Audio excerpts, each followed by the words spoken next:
अस्सलाम वालेकुम नाज़रीन इकराम आप देख रहे हैं सब वलीद रिसर्च और मैं हूं आपका दोस्त वलीद भट्टी। नाज़रीन इकराम, कल ही मेरी नज़र से एक पोस्ट गुजरी है तो मैंने कहा थोड़ी सी इसके ऊपर तहकीक करके इसकी तस्दीक करके क्यों ना ये खबर आप तक पहुंचाई जाए। तो ये खबर आप तक पहुंचनी किस लिए ज़रूरी है? नाज़रीन इकराम, आपको याद होगा 2010 के अंदर पाकिस्तान के अंदर एक डेडलीस्ट किस्म का सैलाब आया था जिसके अंदर 2000 इंसानी अमवात हो चुकी थी और पाकिस्तान को अरबों डॉलर्स का नुकसान हुआ। नाज़रीन करम, उस नुकसान की सबसे बड़ी वजह और क्यों हम उस नुकसान के बाद आज तक कोई ऐसा इकदाम नहीं उठा सके कि आगे अगर मुस्तकबिल करीब में हमें कोई भी मुश्किलात सैलाब जैसी पेश आती है तो हम उसके साथ किस तरह से निपटेंगे, या हमने क्यों वो चंद इकदाम नहीं उठाए जिसकी वजह से हम ये इस तबाही से बच सकते थे। नाज़रीन करम, 2010 के अंदर जब सैलाब आता है तो यूनाइटेड नेशन अक़वाम मुत्तहिदा की एम्बेसडर सफ़ीर यानी कि जो एंजेलिना जोली होती हैं उस वक्त, और हॉलीवुड के अंदर एक्ट्रेस के जानी मानी एक्ट्रेस भी जानी जाती हैं हॉलीवुड के अंदर, तो उनका एक दौरा होता है पाकिस्तान के अंदर और उस दौरे का मकसद होता है पाकिस्तान के अंदर जो मुश्किल हालात इस वक्त पैदा हो चुके हैं उसकी इमदाद का तयन करने के लिए एक सफ़ीर भेजता है अक़वाम मुत्तहिदा पाकिस्तान के अंदर। तो पाकिस्तान के अंदर आके वो अपनी सारी तहकीक करके, लेकिन जब वो वापस जाती हैं और वहाँ पे रिपोर्ट पेश करती हैं अक़वाम मुत्तहिदा के अंदर, तो वो रिपोर्ट पूरे पाकिस्तान की पूरी दुनिया के अंदर जग हसाई का सबक बन जाती है। नाज़रीन इकराम, इस रिपोर्ट के अंदर कुछ ऐसे होश रबा और खौफनाक और जग हसाई वाले इंकशाफात किए गए हैं कि जो दर्ज झेल है मैं आपको बता रहा हूँ। नाज़रीन इकराम, सबसे पहले तो एंजेलिना जोली का जो पहला पॉइंट था वो आपको बता देते हैं। नाज़रीन इकराम, जैसे वो कहते हैं ना, शाह से ज़्यादा शाह के वफादार कुछ लोग बनने की कोशिश करते हैं, लेकिन पाकिस्तान के अंदर कुछ इस तरह के हालात थे और ऐसी गवर्नमेंट थी, जनाब यूसुफ रज़ा गिलानी साहब की गवर्नमेंट थी और वो इस वक्त के प्राइम मिनिस्टर थे। प्राइम मिनिस्टर के होते हुए जब एंजेलिना जोली अवाम के अंदर निकलती हैं अपने हिसाब किताब रखने के लिए और इमदाद का तयन करने के लिए और ये जायज़ा लेने के किस जगह पे कितना नुकसान हुआ है, तो उनको लोगों के साथ मिलना ही नहीं दिया जाता, लोगों को धक्के दे दिए जाते हैं। ये मैं नहीं कह रहा, नाज़रीन करम, ये एंजेलिना जोली की रिपोर्ट है जो कि मैं लिंक शेयर कर दूंगा, आप जाके किसी भी वेबसाइट के ऊपर पढ़ सकते हैं। उनका कहना होता है कि जैसे ही मैं किसी के साथ मिलने की कोशिश करती थी तो मुझे और आवाम को, जो गरीब मुतासिर तरीन सैलाब से मुतासर आवाम थी, उसको धक्के दे के एक साइड पे कर दिया जाता था और मुझे और उनको आपस में मिलने नहीं दिया जाता था। नाज़रीन करम, दूसरा जो सबसे अहम पॉइंट था इनकी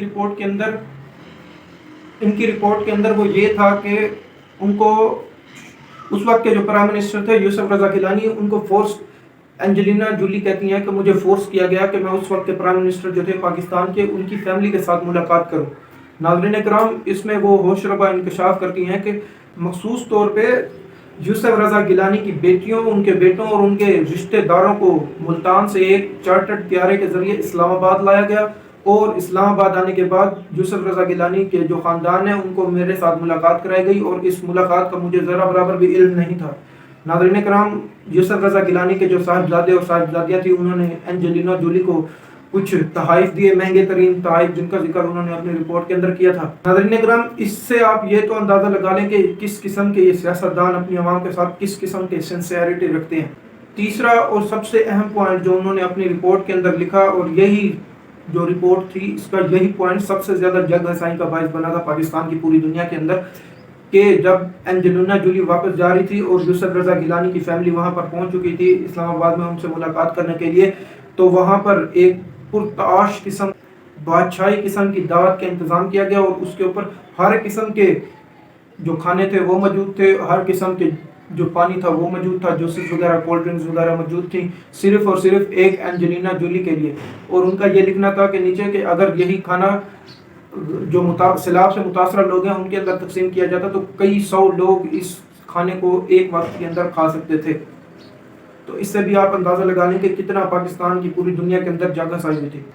और नाज़रीन करम, चौथा पॉइंट जो था उसके अंदर वो लिखती थी कि पाकिस्तान का जो प्राइम मिनिस्टर हाउस है और जितनी भी दूसरी सरकारी इमारत हैं वो सारी की सारी सजी धजी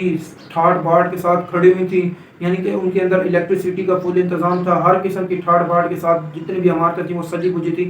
यानी कि اپنی عوام جب ان کی مشکل کے اندر تھی تو ان کے جو سرکاری افسران تھے انہوں نے اپنی کوئی قربانی نہیں دی، اپنی آرام اور سکون کے اندر کوئی پریشانی نہیں آنے دی. اور یہ ناظرین کرام وہ اینڈ پہ لکھتے ہیں کہ بطور یورپین شہری میرے لیے سب سے زیادہ سرپرائز کرنے والی بات تھی یہی بطور یورپین شہری کہ ایک ملک کے اندر سیلاب آیا ہوا اور ملک کا آدھا حصہ جو ہے سیلاب کے اندر ڈوبا ہوا ہے، اور اس ملک کے جو سرکاری افسران تھے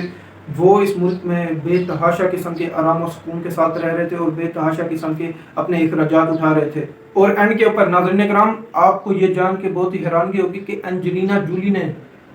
یہ پیغام کس لیے لکھا تھا یہاں پر. اور اینڈ پہ ناظرین کرام آپ کو یہ جان کر بہت ہی حیرانگی ہوگی کہ اینجلینا جولی نے جب اپنی رپورٹ پیش کی تھی تو اینڈ کے اوپر یہی لکھا تھا کہ پاکستان کے اوپر اقوام متحدہ یہ دباؤ ڈالے کہ اگر ان کو امداد چاہیے تو پہلے اپنے جو ایک عیاش قسم کے اور ٹھاٹ باٹ قسم کے جو ان کے اخراجات ہیں اور ان کے جو ٹھاٹ باٹ اور ان کے جو اخراجات کو کم کیا جائے اور پھر ہی اقوام متحدہ جو ہے نا پاکستان کو امداد کرے. لیکن اقوام متحدہ اور دوسرے جتنے بھی اسلامی ممالک تھے اور پوری دنیا کے اندر سے پاکستان کو امداد ملی تھی، لیکن پاکستان نے کوئی ایسا اقدام نہیں اٹھایا پچھلے 12 سے 13 سالوں کے اندر کہ پاکستان کو آگے آنے والی ان مشکلات سے سامنا نہ کرنا پڑے اور پاکستانی اپنی زندگی سکون سے بسر کر سکے. خدا حافظ. اللہ تعالیٰ آپ سب کا حامی و ناصر ہو.